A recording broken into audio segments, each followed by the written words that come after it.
So in 2010, I co-founded a school called the School of the Whey, which is an MMA school. And for us, MMA is mentoring in martial arts. It's a mentorship program, a life planning and achievement program with a martial arts wrapper that made it more attractive to the kids. And I've spent a lifetime as a journeyman in the martial arts, and along the way I've done a lot of meditation, starting at a really young age. It was one of the greatest gifts that I've ever received. It served me so well through so much. And I started teaching meditation at the school as part of the program. So martial arts, community service, life planning and achievement, and meditation. And the kids don't know, at the ages that we were working with them, really what meditation is. And that's their gift. And they don't have any preconceptions because of that. And many of these kids had IEPs from their schools. I asked them to raise their hands one time. How many of you have an IEP for ADD or ADHD? It was about 40%. Interesting. And at the same time, these kids could meditate for 5, 10, 15 minutes. So at first I was like, well, one of these things can't be true. Either you have ADD and ADHD, or you can meditate, but it can't be both. And then over the years, my attitude has really changed about that. Now flip over to adults. Many adults, when they know that I've taught meditation, and I'm teaching now, and thank you for your lesson, they say, I can't meditate. Interesting. The kids can meditate. The adults can't, some of them. But all the kids could meditate. And the way that I teach meditation is that there's 3 ways to look at meditation. Adults may come to meditation with a preconception that they will sit in a certain position with a certain body posture, maybe chanting a certain chant, or breathing deeply, and they will reach this blank spot. Find a spot on here that's actually blank. They're going to find that spot. The kids don't come with that. And sometimes the kids, especially the older kids, are like, I can't do it, I can't, this is hard. It's interesting. Just sitting there, right? It's hard. And what I distinguish for them, and what I'll distinguish for you, is that it's not that. It's not that. Sometimes it is. Sometimes it isn't. The metaphor that I like to, or the analogy that I like to use in this is a stream, right? That you sit down to meditate, if you're sitting. I'll talk about that in a second. You sit down to meditate, and it is true, good posture and deep breathing from the belly. In through the nose, out through the mouth. Finding your rhythm, not the teacher's rhythm, not the person next to you. It's your body, it's your soul. And this place can be achieved, but that's not the outcome. And where people can't meditate is that they're stuck on the outcome. And it sounds trite and cliched, but as opposed to being with the journey. So this is often referred to as blank mind meditation or a wild mind or monkey mind meditation. You can relate, can't you? Yeah. She's an expert at both.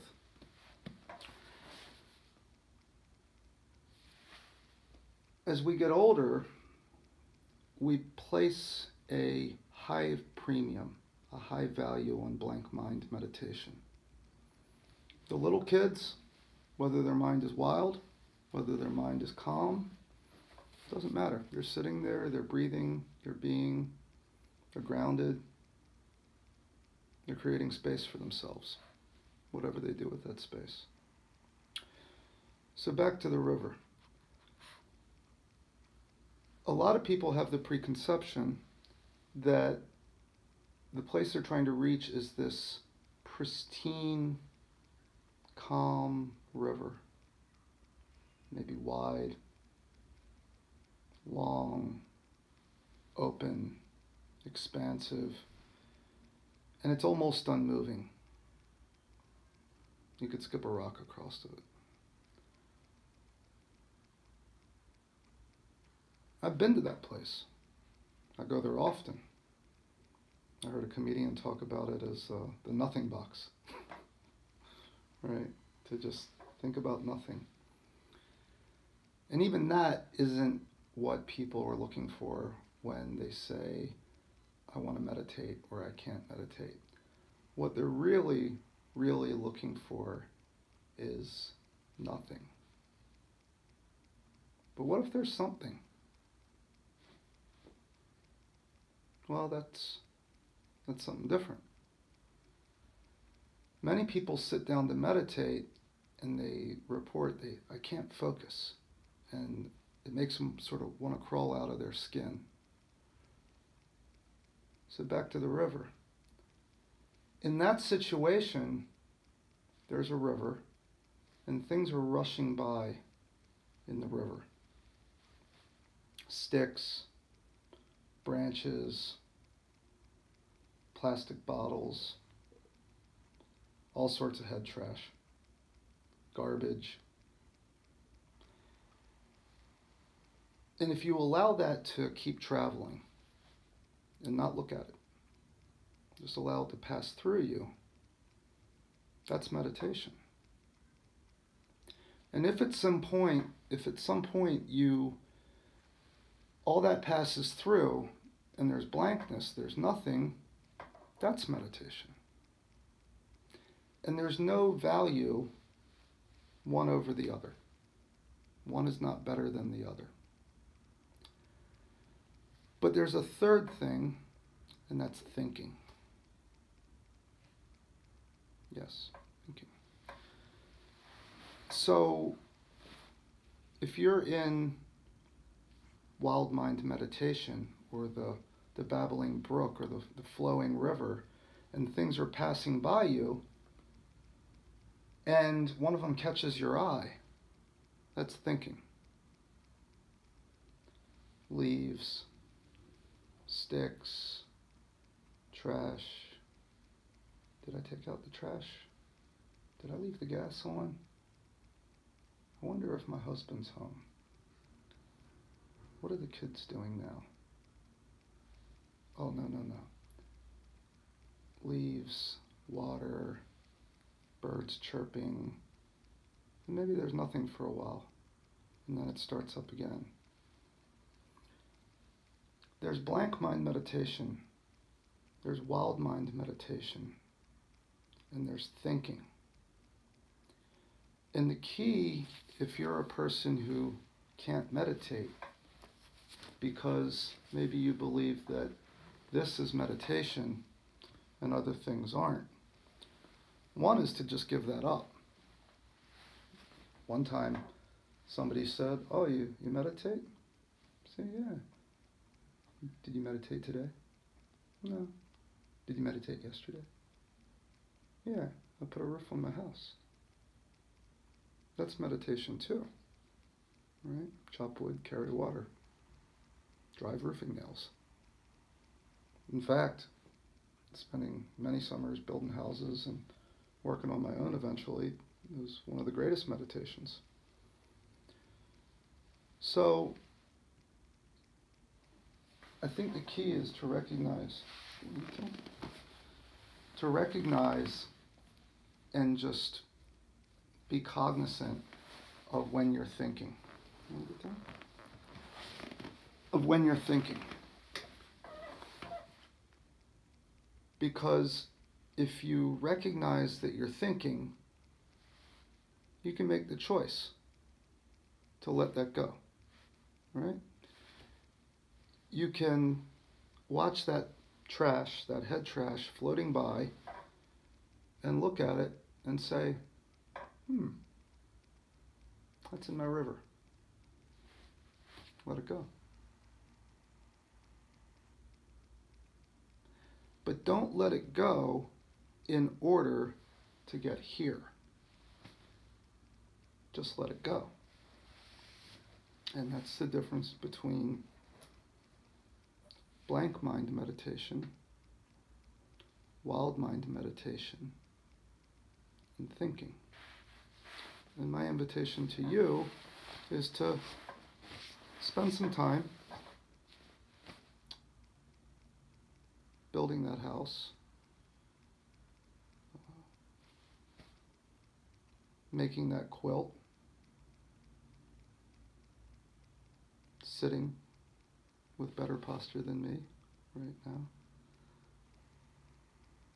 going for that walk or that run. And while you do it, breathe deeply and have good posture. And if this space occurs for you, this nameless space that many athletes describe as where they go when they're performing at their best, as many martial artists describe, and other people of the warrior class, of when they're acting without thinking. If you reach that place, whether it's sitting or in motion, good for you. And if you don't, and things are just rushing through you, just let them pass through you. And if you're thinking, that's okay. There's no value judgment on thinking either. Thinking is good. Right, Pika? Yeah, thinking is good. She's a deep thinker and a great meditator. So, but after 5, 6, 7, 10 minutes of this, what I'd like to leave you with is don't overthink it.